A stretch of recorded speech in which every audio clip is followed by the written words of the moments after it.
উপদেষ্টা মাহফুজ আলম ফেসবুকে লিখেছেন, ৭১-এর প্রশ্ন মীমাংসা করতেই হবে, যুদ্ধাপরাধের সহযোগীদের ক্ষমতা চাইতে হবে, বাংলাদেশে রাজনীতি করতে হলে পাকিস্তান পন্থা বাদ দিতে হবে। পাকিস্তান এদেশে গণহত্যা চালিয়েছে, পাকিস্তান অফিসিয়ালি ক্ষমা চাইলেও তদুপরি আবারও ক্ষমা চাইতে রাজি হলো যুদ্ধাপরাধের সহযোগীরা, এখনো ক্ষমা চায়নি। ইনিয়ে বিনিয়ে গণহত্যার পক্ষে বয়ান উৎপাদন বন্ধ করতে হবে, জুলাইয়ের শক্তির মধ্যে ঢুকে স্যাবোটেজ করা বন্ধ করতে হবে, সাফ দিলে আসতে হবে। প্রথম প্রশ্ন, আপনারা কি ক্ষমা চাইবেন? দ্বিতীয় প্রশ্ন, বাংলাদেশে রাজনীতি করতে হলে পাকিস্তান পন্থা বাদ দিতে হবে, সাফ দিলে আসবেন কিনা? যে আমার ধন্যবাদ আপনাকে। আমি মাহফুজ আলমের এই ইয়েটা দেখেছি।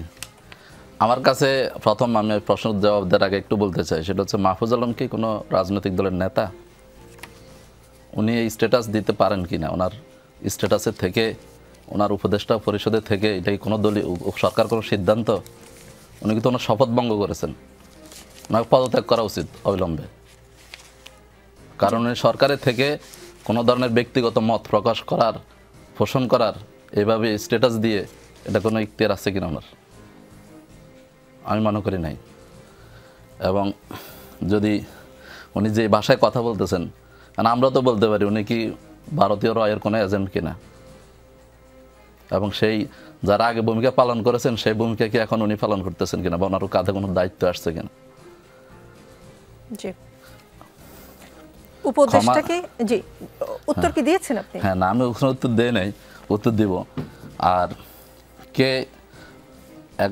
মানে মানবতা বিরুদ্ধে অপরাধ বা অপরাধের জন্য ক্ষমা চাইবে কিনা, বা সেটা আপনি একটা বিষয় রাখেন। এখন এই বয়ান দিয়ে আওয়ামী লীগ গত 17 বছর ফেসিবাদ কায়েম করেছে, এবং সেই সময় যারা এটাকে সমর্থন দিয়েছেন তারা পরবর্তীতে সবাই এটার শিকার হয়েছেন, এবং সবাই মিলে তখন ঐক্যবদ্ধ হয়ে এই আওয়ামী লীগকে পতন ঘটানোর জন্য সবাই আবার রাস্তায় নেমেছেন।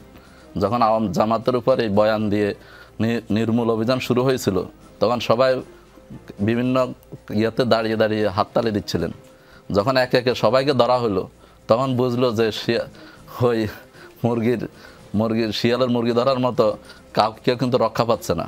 তখন আবার সবাই ওই ফেসিবাদের বিরুদ্ধে আন্দোলন নেমেছে।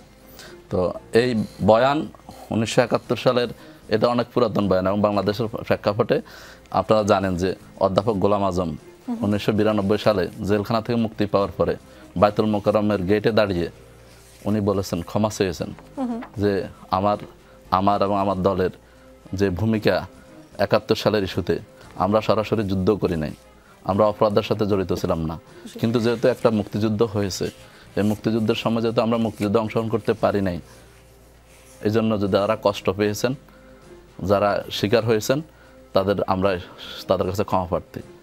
তিনি তখনকার আমিরে জামাত ছিলেন। তাহলে ওই স্ট্যাটাসে থেকে কোথাও দাঁড়িয়ে ক্ষমা চাইলে কি বিচার হয় না? আমি কথাটা শেষ করি। এখন ওইখানে ক্ষমা চাওয়ার পরে যদি ক্ষমা না হয়, তারপরে যদি এটা থেকে যায়, কতবার কথা বললে, কতবার ক্ষমা চাইলে সেটা ক্ষমা হবে। আমি আসবো, এরপরে আমি একটু শেষ করি। আপনি এটা তো আজকে এই গত 2010 সাল থেকে শুরু করে জামাতের নেতৃবৃন্দের যে বিচার হয়েছে, এই বিচারগুলোর প্রত্যেকটা জামাত অপরাধ করেছি করে নাই, সেটার জন্য প্রত্যেকটা ঘটনার সাথে আপনারা দেখবেন যে এই এটিএম আজহারুল ইসলামের ঘটনার দিনে সেদিন আমরা আদালতে ছিলাম, যে একটা সিন্ডিকেট সাজিয়ে কিভাবে মানে রাষ্ট্র প্রধান থেকে শেখ হাসিনা থেকে শুরু করে সুরেন্দ্র কুমার সিনহা তার বইতেই সেটা লিখেছেন, কিভাবে নিজামুল হক থেকে শুরু করে সবাই কিভাবে এই অপরাধের সাথে জড়িত ছিল, মানুষগুলোকে হত্যা করার অপরাধের সাথে জড়িত ছিল, জুডিশিয়াল কিলিংয়ের মাধ্যমে হত্যা করেছে।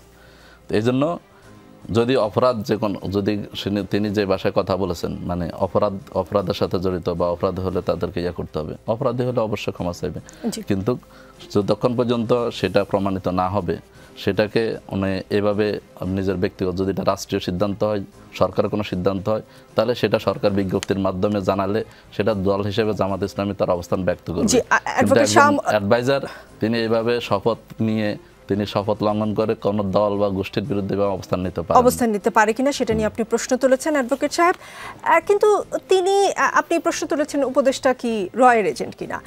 উপদেষ্টা মাহফুজ আলম শনিবার যুদ্ধাপরাধীদের সহযোগী ক্ষমা চাইতে হবে এই স্ট্যাটাস দেওয়ার পরই তার বিরুদ্ধে ডিজিটাল মব তৈরি হয়। এরপর তিনি আজ তার এবং তার পরিবারের উপর যে নোংরামি করা হচ্ছে সেই কথা তুলে ধরেন সামাজিক যোগাযোগ মাধ্যমে। কিছুক্ষণ পরে আবার সেটা ডিলিটও করেন। তিনি বলেছেন ফ্যামিলি টাইনও না, যুদ্ধাপরাধের সহযোগী রাজাকারেরা। উপদেষ্টা এবং উপদেষ্টার পরিবারের উপর ডিজিটাল মবের কারিগর কারা জানেন কিনা? যারা তাকে রয়ের এজেন্ট বলে সন্দেহ করছে তারাই কিনা? কে মানে এটা কে করেছেন সেটা উনি ভালো বলতে পারবেন। এখন আমি তো আমার জায়গা থেকে আমি বলতে পারবো না। আমি আমার কথাটা আমি বললাম, যেহেতু উনি ওনার জায়গা থেকে একজন, আমি মনে করি যিনি রাষ্ট্রীয় ক্ষমতায় থাকবেন, যিনি একটা সরকারের অংশ হবেন, তাকে সকল রাগ, ক্ষোভ, মান, অভিমানের ঊর্ধ্বে উঠে তাকে দায়িত্ব পালন করতে হবে। তিনি সেটা শপথ গ্রহণ করেছেন, কিন্তু উনি সেটা শপথের সীমা পরিসীমা তিনি জানেন কিনা, বুঝেন কিনা, বয়সের মানে বয়স বিবেচনায়, বিচার বিবেচনায় তিনি সেভাবে ভূমিকা পালন করতে পারতেছেন নাকি নিজে। যখন এই যে একটু কথা হলো যে কোনো একটা প্রজ্ঞাপন জারি হওয়ার আগে কে কার আগে স্ট্যাটাস দেবেন, কে কার থেকে বেশি বাহবা নেবেন, কে বেশি কমেন্ট পাবেন, শেয়ার পাবেন, সেই চিন্তায় যদি ওনারা রাষ্ট্রীয় ক্ষমতা যদি পরিচালনা করতে পারেন, তাহলে তো এটা রাষ্ট্রের এত বড় দায়িত্ব থেকে বাংলাদেশ নামক একটা রাষ্ট্রকে ওনারা বিপদে ফেলে দিবেন। জি।